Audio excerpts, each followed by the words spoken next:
బాబాయ్ వాళ్ళు చచ్చిపోయి అనుకుని పోయినట ముసైతాను చచ్చిన నీళ్ళు పోయినాకు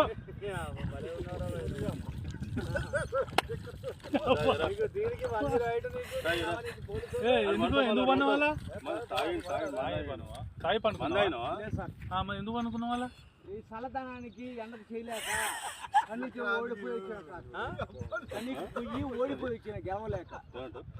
ఏం చేసావు 10 రోజుల నుంచి గణేట్ చేత నాతో గట్టించి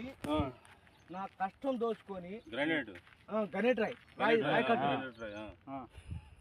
నాకు అంటే డబ్బులు ఇచ్చారు కానీ